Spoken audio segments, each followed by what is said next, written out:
Ao vivo com Silmar César Miller e os destaques de hoje. Bom dia, Silmar.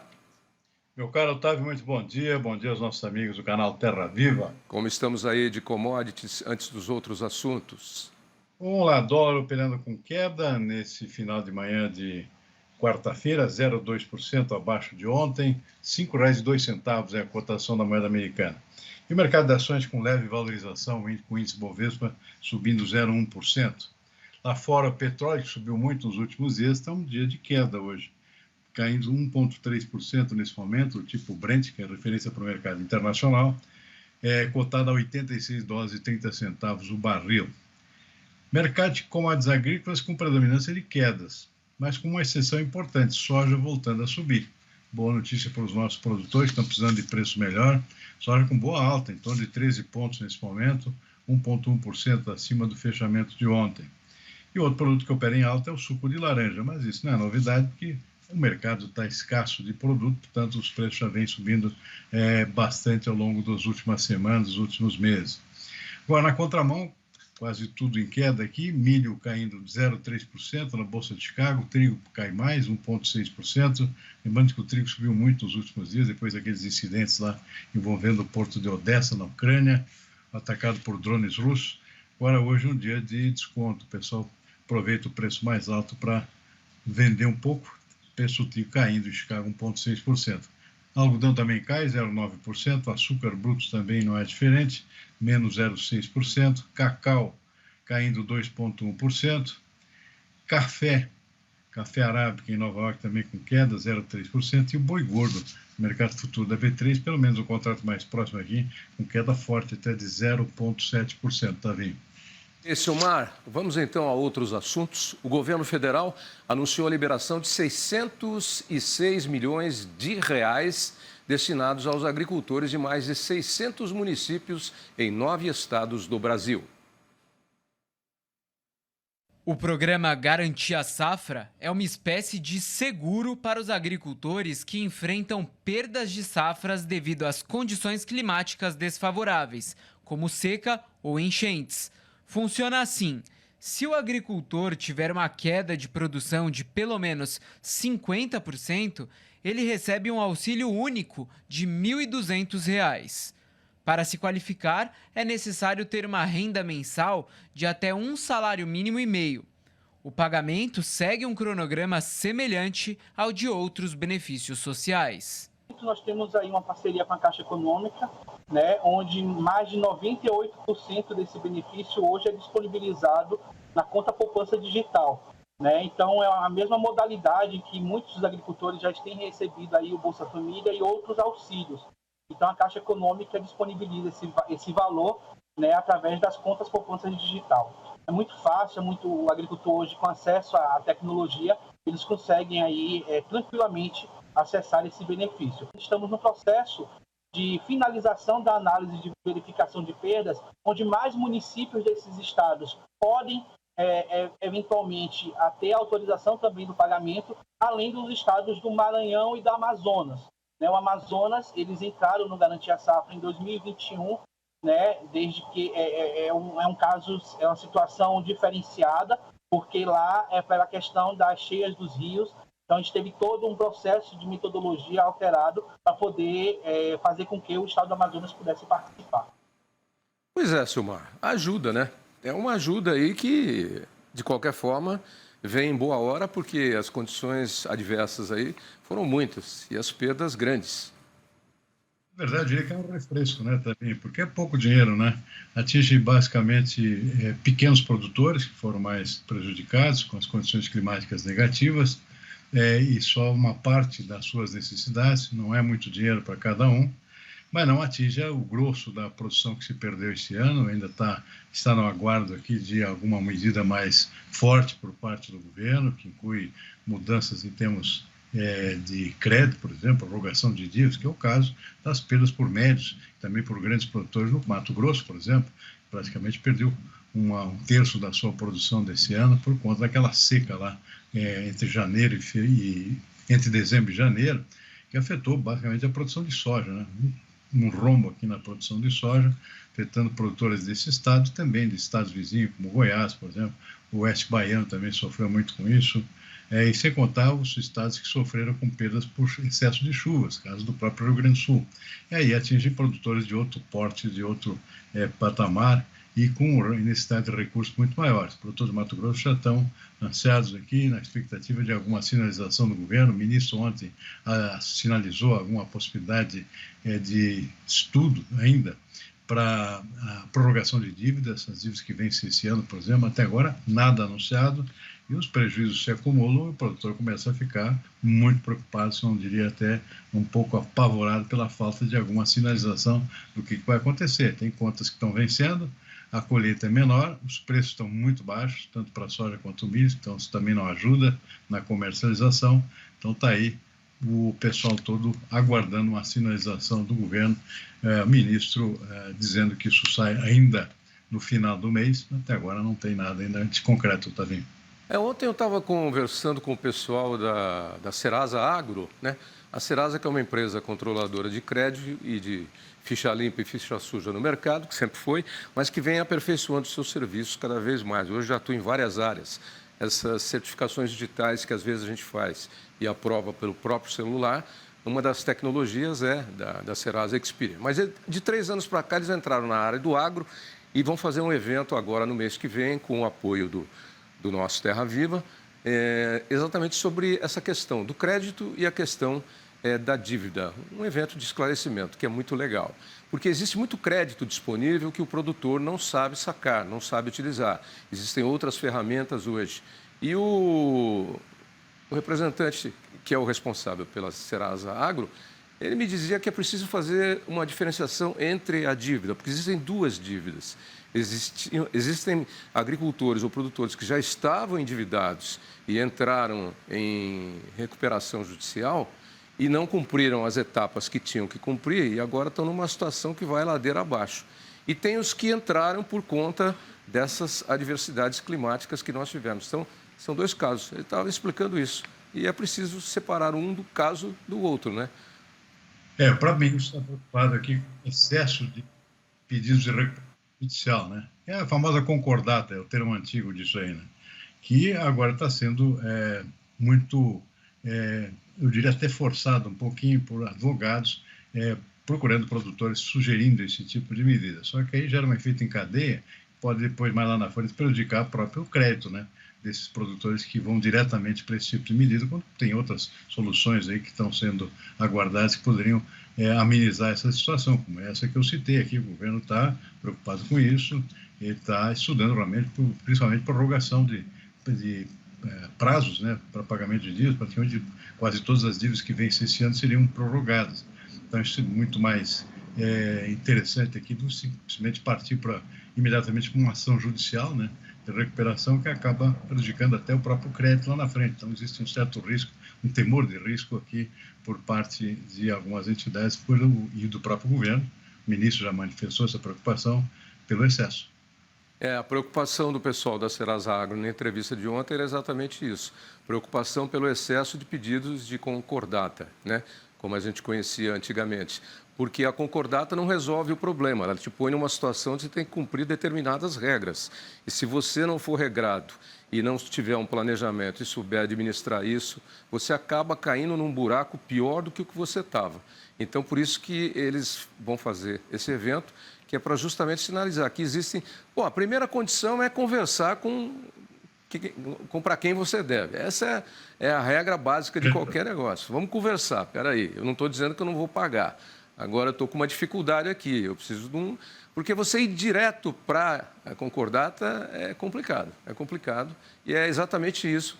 Não só o ministro Fávaro, mas algumas entidades estão preocupadas porque chega um conto da sereia desse no ouvido de um produtor que está devendo e está desesperado e não tem estrutura e nem base e nem sustentação para poder buscar uma orientação, ele acaba entrando nessa peixada aí e aí vai para a rede. Esse é o problema. E uma onda grande, praticamente triplicou aí o número nos últimos, de um ano para cá praticamente, segundo os dados mais recentes que eu tive acesso aí. Um salto realmente no número de pedidos de recuperação judicial por produtores rurais. fica o alerta, muito cuidado. Consulte antes uma opinião, outra opinião. Faça que nem quando você recebe um diagnóstico muito feio de doença, muito ruim, ou alguma coisa que você acha que não tinha, e aí alguém te dá uma solução que vai custar uma fortuna e você não tem como resolver. Vai consultar uma segunda e uma terceira opinião para depois ter um ponto comum. Olha, Silmar, e se alguém ainda tinha dúvidas de que o preço dos alimentos não está alto, se alguém acha que não estava alto ainda, agora danou, porque representantes da FPA, do Senado e da Confederação da Agricultura discutiram soluções para driblar a alta dos preços dos alimentos. Até a antecipação da isenção tributária da cesta básica entrou em pauta. E o repórter Leandro de Souza acompanhou a reunião e traz as informações para a gente. Em fevereiro, o consumidor desembolsou mais para comprar cebola, batata inglesa, frutas, arroz e o leite longa-vida. Pelo diagnóstico do governo, o problema foi o clima, que afetou as lavouras e diminuiu a oferta.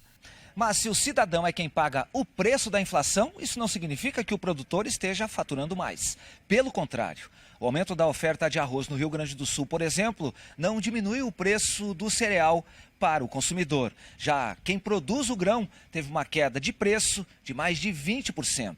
Além de não participar dos lucros, o produtor ainda teve que suportar custos cada vez mais elevados. O assunto preocupa o setor e foi tema da reunião semanal da Frente Parlamentar da Agropecuária. O presidente da Comissão de Agricultura do Senado defendeu a aprovação urgente de leis que aumentem a oferta de insumos aos produtores, como os fertilizantes. Cito o exemplo aqui do Profert, que reduz os impostos federais sobre a nossa indústria de fertilizantes, uma vez que o Brasil é extremamente dependente do mercado internacional e com a crise internacional, as guerras Rússia e Ucrânia, isso tem elevado o custo da produção. Só que alguns segmentos enfrentam desafios de estrutura e uma concorrência desleal acaba surgindo. É o caso do setor leiteiro.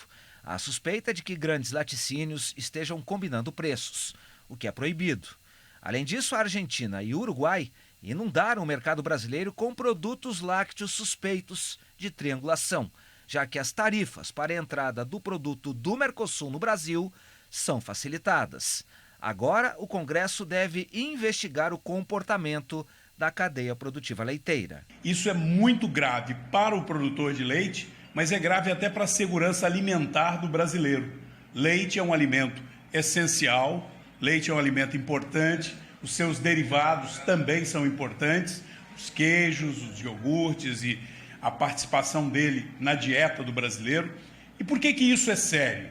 Porque quando você começa a importar um produto como esse, da forma com que está sendo, um produto que é subsidiado lá na origem e entra no Brasil fazendo uma concorrência predatória sem pagar um centavo de imposto, você quebra a pecuária leiteira do Brasil. E é o que está acontecendo. Está quebrando o produtor de leite. Hoje sofre o produtor de leite. Amanhã sofrerá o Brasil como um todo. Porque aí você poderá ter falta desse produto e passar a ser dependente de importação. Para garantir o aumento dos preços dos produtos agrícolas e garantir a remuneração mínima ao produtor, o governo anunciou a ampliação dos estoques públicos, o que conteria o preço de venda e garantiria o valor de compra. Mas para o senador Jaime Bagatoli, falta estrutura ao governo. Olha, primeiramente eu quero dizer que essa situação da Conab nós já vemos há muitos anos, já não tem estoque regulador, nem de milho, nem de arroz, nem praticamente nem de feijão, aonde que vem os produtos da cesta básica. Porque o que é o fator da Conab? O que é o fator? Você não pode deixar o produtor, principalmente o agricultor familiar, quebrar, mas você não pode também deixar que a indústria quebre também no momento do que o preço explode, por falta, por excesso de um problema climático ou qualquer outra situação. Outros dois projetos em tramitação no Congresso com potencial de reduzir os custos de produção agrícola são a regularização fundiária e o licenciamento ambiental. E ambos tramitam na Comissão de Agricultura e Meio Ambiente do Senado. Bem, Silmar ali assistiu, ouviu, de repente esboçou um meio sorriso, de repente coçou aqui a pestana, de repente fez uma expressão de indagação mas... Porque discutir, discutiram, falar, falaram. Agora, a solução neca de pitibiricas, ou pitibiribas, como diz aquele velho ditado muito comum lá no nosso interior e na nossa infância. E eu vou aqui lembrar de uma história. Falou-se muito aí em redução de impostos de alimentos da cesta básica, impostos de não sei o quê, redução. Eu vou lembrar uma história aqui da quebra das bolsas em 30 nos Estados Unidos, a Grande Depressão, onde o país entrou numa crise, milhões de desempregados, ninguém via uma solução para o problema. O JP Morgan liderou uma equipe de banqueiros, ele como um grande empreendedor, todos os banqueiros, botou todo mundo numa sala e falou o seguinte: nós temos que baixar a taxa de imposto, nós temos que botar a mão no bolso, abrir crédito barato ou até de graça para recuperar, porque senão o nosso negócio vai acabar. O JP Morgan falou. E ninguém se entendia. Eu não vou abrir mão. Não, eu não sei o quê. O JP Morgan falou, tá bom. Ele pegou a chave, foi lá na porta do lado de fora, trancou a sala pelo lado de fora, falou, só volto aqui quando vocês resolverem botar a mão no bolso. E ponto final. Demorou lá um tempo, chegaram num acordo. Resolveram? Sim, ok. Nós vamos incentivar o desenvolvimento, então vamos botar a mão no bolso. E aí começou a solução. Tem que ser assim, porque falar... Hã? É impressionante. Na hora de política, eu acabo sorrindo um pouco aqui, porque tem palpite para tudo, né? Parece que eles vão decidir o futuro do mundo aqui numa penada lá dentro do Congresso. A verdade é a seguinte, né? O governo já vem estudando aqui, já foi até estipulado, o próprio presidente Lula já assinou aqui, a extensão dos produtos da cesta básica, um número maior de produtos, só falta entrar em vigor agora, não entrou em vigor ainda. Então, a ideia aqui, mais concreta que surgiu dessas reuniões aí é tentar antecipar a vigência dessa isenção de tributos incidentes sobre a chamada cesta básica. São aqueles produtos mais populares e de maior consumo pela população de mais baixa renda. Arroz, feijão, esse tipo de coisa. Batata, farinha de trigo, etc. Óleos vegetais. Isso já ajudaria bastante o consumidor, preço mais baixo, portanto, pela redução do imposto, sem prejudicar o produtor, que é extremamente importante. Então, esse é uma medida fundamental.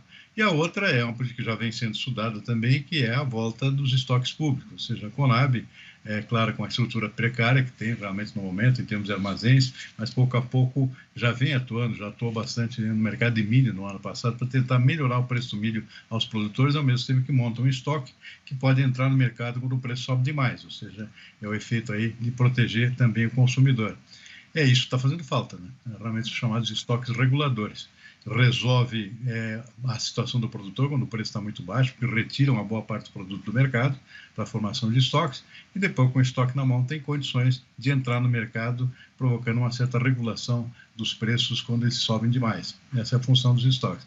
Por enquanto, nenhuma das duas estão funcionando, mas a direção exatamente seria nesse sentido. O resto é discussão política aqui que, em princípio, não leva a resultado nenhum. Por enquanto, o que está funcionando é vá ao supermercado, a vendinha, o hortifruti, compre e pague. Pague caro porque está caro, porque solução à vista não tem, por enquanto, não. Agora tem a lei da oferta e da procura também, né? Já está funcionando no arroz, por exemplo. As pessoas já caíram, e caíram bastante, já lá na lavoura, né? Só falta agora o resto da cadeia acompanhar. Está começando aos poucos, no atacado está começando a cair já, vai cair na indústria, consequentemente, de seguidinha já vai estar no supermercado. Alguns supermercados já estão com promoção nesse sentido. Aqueles que se anteciparam, renovaram estoques mais recentemente, já compraram o produto a um preço mais atrativo para o consumidor. Isso eu já tenho visto no supermercado. Então, é a lei da oferta e da procura, né? A produção voltou a crescer, porque os preços mais altos estimularam os produtores, agora é a vez do consumidor se beneficiar com o aumento da produção. E a safra de arroz está começando a ser colhida exatamente nesse momento, ou seja, em poucas semanas vai se sentir já o efeito direto no bolso do consumidor de menor renda. Ô, Silmar, para fechar, hoje é dia de taxa de juros, aqui no Brasil e nos Estados Unidos. É a chamada super quarta, também está muita expectativa. Agora à tarde sai a decisão do Banco Central americano, a tendência é de manutenção da atual taxa de juros, porque a inflação continua alta por lá, então redução está fora do radar.